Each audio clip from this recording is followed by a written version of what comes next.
I'm Brian Curtis. And I'm Wendy Ring. This is Cool Solutions, stories of climate action from the bottom up. Denver, Colorado sits in a valley where air pollution can be trapped for days. Its location at the foot of the Rockies makes it prone to temperature inversions, where warm air traps cool air that's closer to the ground. In the 1970s and 80s, that led to the city's infamous brown cloud. Since then, air quality had been steadily improving, up until about 2018, when the trend started to reverse.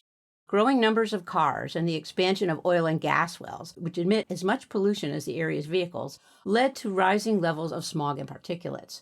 Last year, the American Lung Association gave Denver an F for air quality. But in the spring of 2020, when a stay-at-home order drastically decreased driving, Denverites could suddenly get a crystal clear view of the mountains and a temporary glimpse of how clean their air could be. Pollution levels dropped 60 to 70%. But as businesses started to reopen that summer, driving rebounded, with vehicle miles surpassing pre-pandemic levels. Not so for transit ridership, which lagged far behind, regaining less than half its former passengers. So the Colorado Energy Office launched Can Do Colorado, a pilot project to provide 13 of Denver's low-income essential workers with e-bikes. Christian Willis is the Energy Office's Managing Director for Transportation Fuels and Technology. Essential workers were doing heroes work. So in part, this was a way to recognize that. In part, it was a way to allow them to get to work safely. And in part, it was a trial run of providing alternatives so former transit riders wouldn't resort to driving and add to the city's pollution problem. 13 people is a pretty small trial for such a big problem. Part of the reason it was so small was a really practical reason. There's a very formal procurement process which can take many, many months, and we wanted something that we could launch quickly. The way to do that was to keep the budget for bikes and cycling gear below the bureaucratic threshold. They quickly recruited some invaluable project partners. We brought in Northeast Transportation Connections, a community-based organization who had deep roots in the community. And then we also brought in the National Renewable Energy Lab because they had a neat app that would allow a user to track e-bike usage and then from that estimate the emissions reduction. And they enlisted Bicycle Colorado, a statewide advocacy group. Rachel Hultin is the organization's Sustainable Transportation Director. She's also a city council member in the Denver suburb of Wheat Ridge. She took on both roles with the passion and tenacity of a mother defending her young. When my son was born, I was in real estate. I had this great career. And he came into my life, and all of a sudden I was looking 100 years further down the road, and it didn't look good. I became pretty despondent about the environmental future. I felt really overwhelmed. And then I realized the best thing I can do with this life is to give my most valuable assets, which is my passion and my time, to do everything I can to make it better. And sometimes that can feel really overwhelming because there's so much need. A friend of mine calls it the endless maw of need.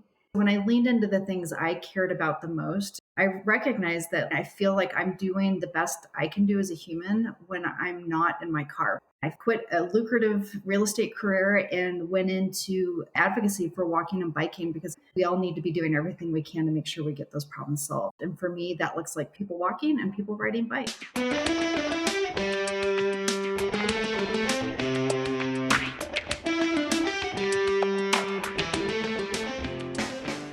There was a time when cycling in Colorado was dominated by athletes powering their analog bikes over mountain passes. E-bikes were seen as a crutch for the unfit, but those days are over. Move over recreation, we're talking transportation. E-bikes are the biggest and fastest growing segment of the electric vehicle market. Every time you see someone on an e-bike, you see someone who's a solution to some of our most pressing problems. And that's because e-bikes meaningfully replace car trips. Mile for mile, e-bikes produce only 3% of the emissions from an electric car and just 1% of the emissions from a gas car, all while helping prevent those other pressing public health problems of obesity, diabetes, and heart disease. Studies show that while e-bike riders may pant and sweat less than riders of conventional bicycles, as a result, they ride longer and go further, reaping the same benefits of physical activity. Bicycle Colorado helped the Energy Office select e-bikes that were appropriate urban transportation. And then we said, what else do they need to be successful? Making sure they have helmets and lights and a rack and panniers so they can carry things. We provided training and support and education for the riders. In some cases, that included mapping out safe routes to work and even riding along on the first trip. We really wanted to set the participants up for success so that those factors didn't discourage them from really maximizing the e-bike once they got it. And then we also worked with the National Renewable Energy Lab so we could get the data on how do people's travel behaviors change when they have access to an e-bike so that we can ensure a pilot program would actually have an outcome to inform scaling it up. The e-bikes made a huge difference in the lives of their new owners, not only as a means of affordable transportation, but as a way to improve physical and mental health during a very stressful period. Here's what some participants had to say. My name is Darnell Robinson. I work at Sprouts Farmers Market. I work in the dairy department. I use the e-bike every day. The only days I wouldn't use it if the weather is really bad, like heavy snow. Every other day, I use the bike. If I didn't have the e-bike, I'd most likely be paying upwards of $20 to $30 on Uber or Lyft just to get from one place to another. Yes, it saves me so much money. We're talking thousands of dollars. My name is Frieda Mitchell, and I love my e-bike. When I ride the e-bike, it makes me feel free. One with nature, and you just think positive vibe, and you see stuff that you wouldn't see when you're in the car. When it helps you pedal, it's tricking you, and you're actually getting the cardio that you need. If you guys don't believe me, get on the bike. You will lose 20 pounds. I did it. You'll love it. Can-Do participants reported that 30% of the trips they took on their e-bikes would otherwise have been made in cars. That's huge. If everyone in the U.S. replaced 30% of their short car trips with bike trips, that would prevent 64 million metric tons of carbon dioxide emissions each year. In addition to proving that access to e-bikes did significantly lead to fewer car trips, this little program was also a big deal because it was one of the first to measure greenhouse gas reductions from e-bike ownership. Previous studies had looked at e-bikes in bike shares, where emission benefits are blunted and in some cases even reversed by trucks which drive the bikes around to rebalance their distribution. The first time I read those studies, I didn't know the lingo. I kept reading about rebalancing, and I'm like, what, the bikes are falling over? No. Some on this corner, some on that corner. Yeah. That's the one. E-bikes are cleaner and cheaper than e-cars, but they're still not inexpensive. How big could a public giveaway program realistically get?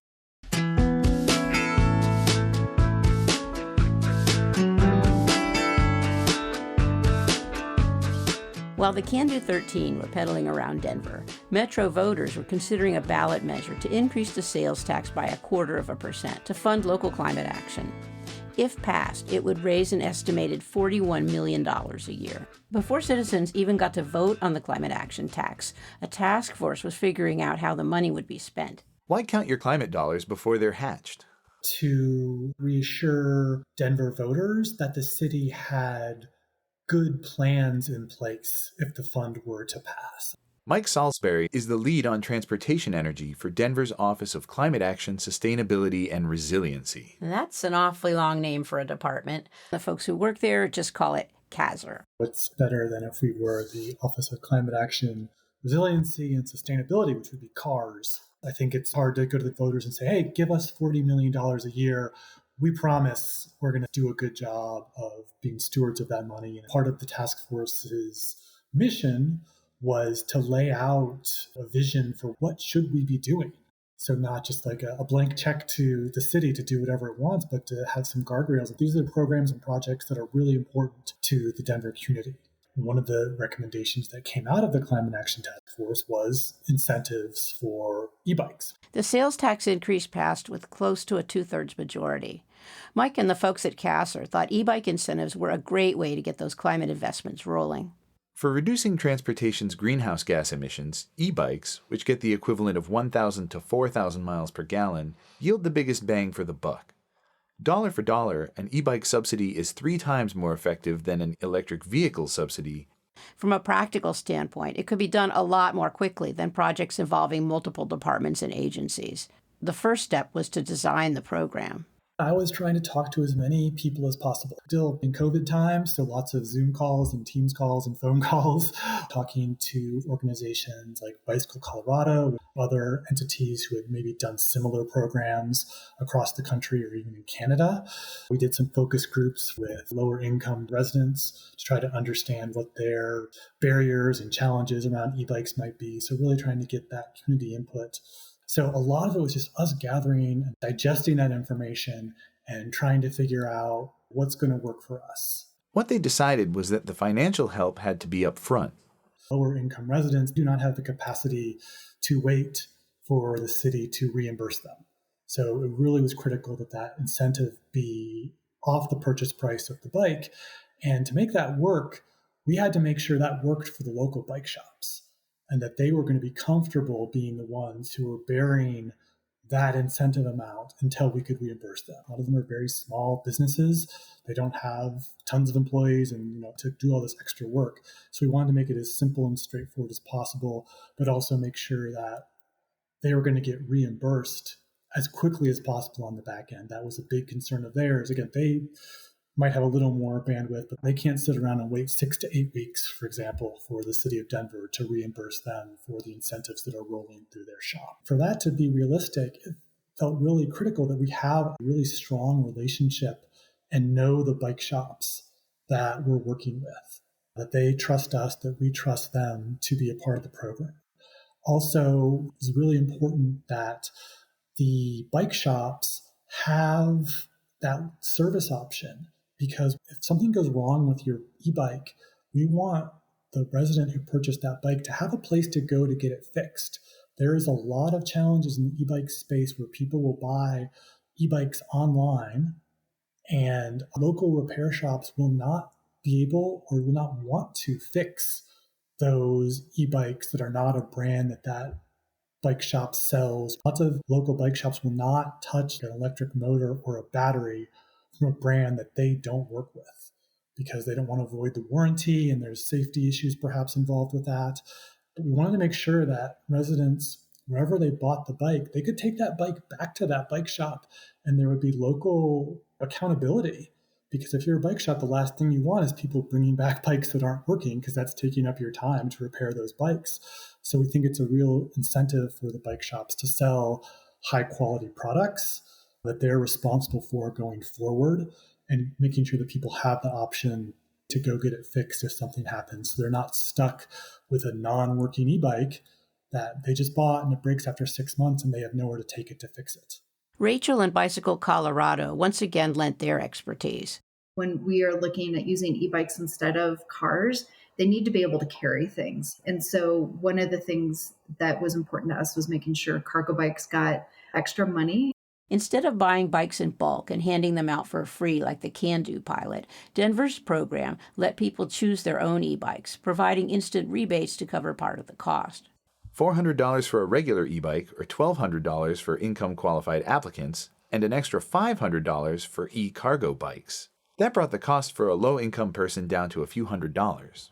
People apply online and get a voucher code, which they take to a participating bike shop for a discount. When the program launched on Earth Day in April 2022, Kazer's ambitions were modest. And we're like, okay, great. If we spend $300,000 in 2022, people have gotten some e-bikes, we'll learn some good lessons. It launched on a Thursday. I still remember being in the office Monday morning. There were thousands of applications. And we're like, oh my goodness, what have we started? That annual budget of $300,000 was gone in the first 3 days. You know that meme about building an airplane while you're flying it? Well, imagine you just took off. Thousands of people have crowded onto your plane, and you need millions of dollars to maintain altitude. In addition, other parts of the aircraft aren't functioning quite the way you thought they would. They had to come up with more money for vouchers and find a better way of distributing them. They decided to stagger distribution, issuing smaller bunches every few months instead of a whole year's worth all at one time. Because we wanted to get a handle ourselves on what redemption rates looked like, so we could understand, okay, we got 3,000 applications. How many of those are going to actually turn into e-bike purchases? We didn't have a great sense of that, so we wanted to slow things down and be like, okay, is that going to be 1,000 e-bikes, 2,000 e-bikes, all 3,000 applications? so we could better budget going forward. It also, because talking to bike shops, there was still some supply chain issues. So rather than having all thousands of e-bikes trying to be ordered within a very short window of time, it was going to work much better if we spaced those out. So there's a little more ability for them to replenish their stocks. They also tweaked the program to meet their equity goals, switching from a first-come, first-served system to reserving half of the vouchers for low-income residents. In the end, the e-bike program spent $5 million in 2022, over 80% of Cassar's total budget for transportation. After 9 months of operation, more than 4,700 Denverites had purchased discounted e-bikes, and a survey of recipients showed the program was working. Together, these new e-bike owners replaced 100,000 car miles. People were riding their e-bike 26 miles and replacing about 3.5 vehicle trips per week on average. A lot of great feedback in that survey about how people are using their e-bikes on a day-to-day basis.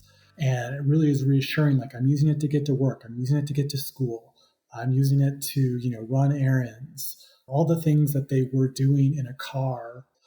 That's been really exciting to hear that feedback from residents and know that it's not just, oh, I bought the e-bike and I use it occasionally, but it's making a real difference in people's lives. 45% of the bikes obtained through the program were cargo bikes, and the survey confirmed the value of providing that higher rebate. People who are using e-cargo bikes are more likely to be doing those shopping or errand trips. They're more likely to be doing that pickup or drop off of their children. The e-cargo bike is going to replace more trips because they're just able to do more. And they help raise the next generation of bicycle users. A lot of people have these e-cargo bikes with a seat on the back so they can take their kids with them. And so the kids become these great e-bike enthusiasts, and the kids will it's time to go to daycare or school. They'll run and go get their helmet so they can get on the back of the bike. And the kids will get really upset if the parents no, we have to drive today for X, Y, and Z reason. Popular demand for Denver's e-bike vouchers has only increased over time. The most recent round was snapped up in just 20 minutes. For those not lucky enough to snag a voucher, the program's market impact is still making e-bikes more accessible. When we first launched the program, there was about 9 participating bike shops. Now we're up to about 35. So all those new bike shops have brought in new types of e-bikes. And because I think there is so much demand for lower cost e-bikes, a lot of the existing bike shops have brought in lower price point e-bikes to serve the Denver market. So we're seeing more options across a broader price range. Over the course of 2022, the average price of an e-bike sold in the program fell by about $500. There are certainly people who are still buying very high-end, very expensive e-bikes because that's what they want, but there's the option to buy at a much lower price that's sufficient to get from point A to point B. Denver's success in reducing greenhouse gas emissions by lowering the financial barrier to e-bike ownership inspired the Colorado legislature to allocate $10 million for statewide e-bike rebates and another $2 million for continued expansion of the Can Do pilot through grants to community-based organizations. And there's more. What we're really excited and watching right now is that our governor has proposed tax rebates for all Coloradans who want to purchase an e-bike. The number they're kicking around right now would be $800. That's when you start to see that huge scale of impact. Not just in Colorado. California, Hawaii, Connecticut, Rhode Island, and Vermont all have state rebate programs in various stages of development, and programs are under consideration in Washington, Massachusetts, Oregon, Oklahoma, New York, and Washington, D.C. I've talked to over 40 other cities, local governments, state governments across the country who want to figure out how they can do something similar. Ash Lovell with People for Bikes has been following their progress. More and more are being proposed every day. People for Bikes is working on 12 e-bike incentive programs at the state level currently. We are also working to reintroduce the e-bike act at the federal level, which would be a federal e-bike incentive. In terms of municipal incentives, I can think of at least 8 off the top of my head that are currently running, and I think there's more. You and I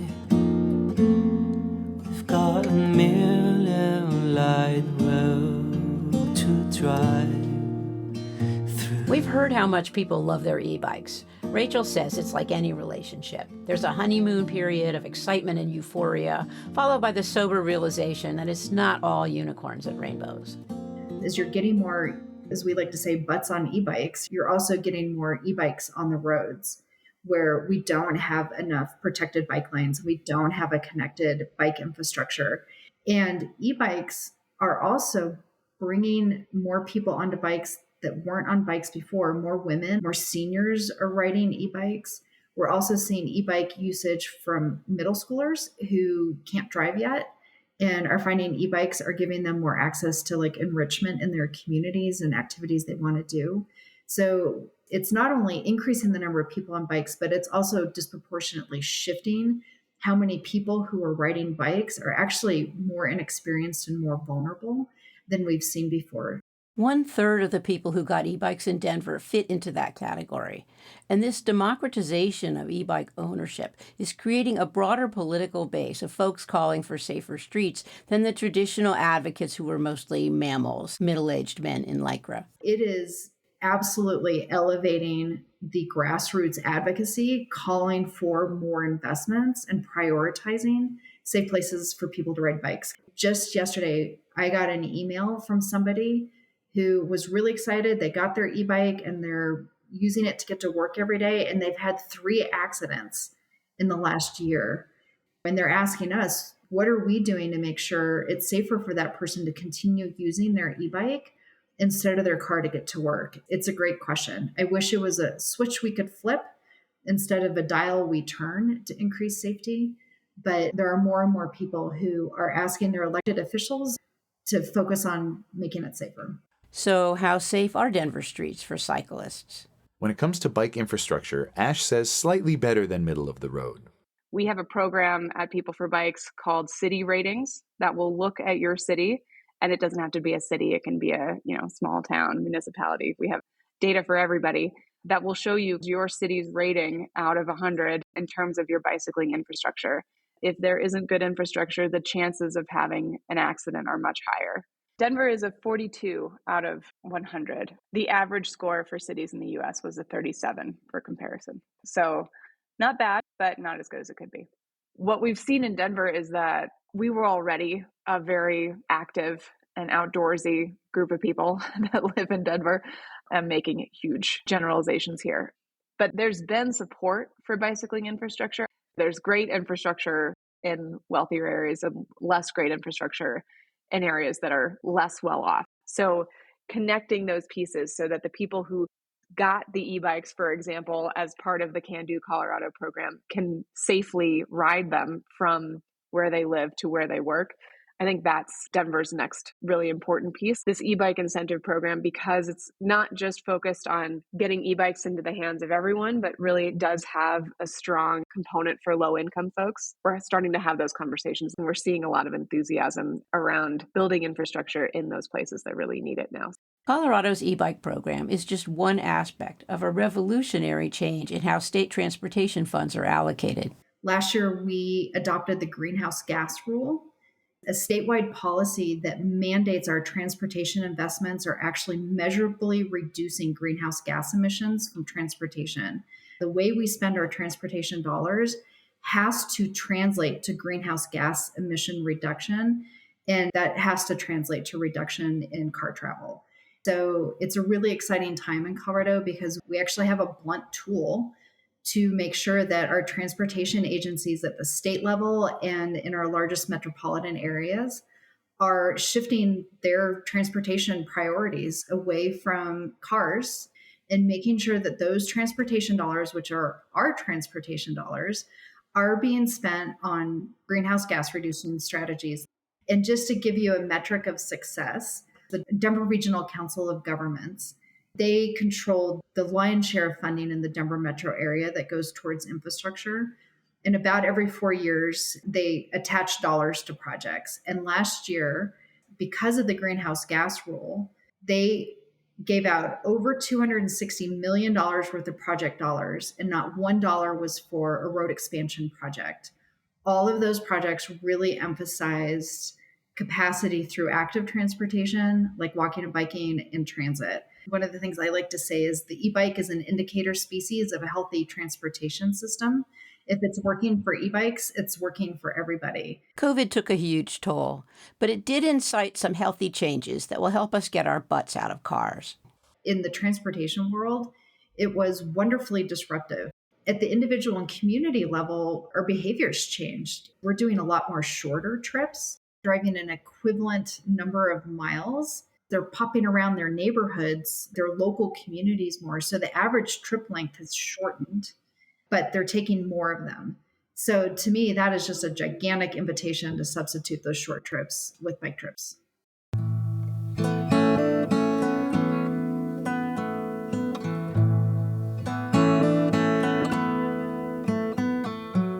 So the next time you find yourself wondering, as Brian and I often do, if what you're doing even matters, remember the Can-Do Mini Pilot and the 13 essential workers who were, you could say, the training wheels for the biggest e-bike program in the country. The actions of a small group of people can leverage a large amount of change, and some of the most powerful levers are stories. Data is important. We need to get this right. But sometimes the humanity gets lost in those big numbers. Stories about people can be more powerful than statistics at giving policymakers the courage to enact the bold transformational change that we need. And small endeavors like the Can-Do Mini Pilot create the personal relationships where those stories can be told and heard. You know, sometimes the work that we do is at such a high level. We've got this really aggressive goal to increase the number of electric vehicles in Colorado. But, you know, those are really just numbers. We rarely, if ever, get to see how our policies affect an individual driver. And in this case, we got to see firsthand how providing somebody with an electric bike really changed their lives, whether it was allowing them a more consistent and dependable way to get to work, whether it was a trip that rather than taking an hour and a half now takes 30 minutes, whether it was giving them a way to exercise. It really made a difference in the lives of individuals. That's just something we don't always see in our work. Of all of the work that I've done over the years, all of the programs that I've launched, all the programs that we've managed, there has been by far and away more interest in this program than any other program. I'm so happy that I was one of 13 that got to do the pilot. And, you know, now I have bragging rights because now there'll be other people that will get the bike. And I was one of the people that started the program. You've been listening to Cool Solutions, stories of climate action from the bottom up. Thanks to Christian Willis, Rachel Hultin, Frieda Mitchell, Darnell Robinson, Mike Salisbury, and Ash Lovell. And to Dan Bowden, Scott Holmes, Jason Shaw, and B-Side for our music.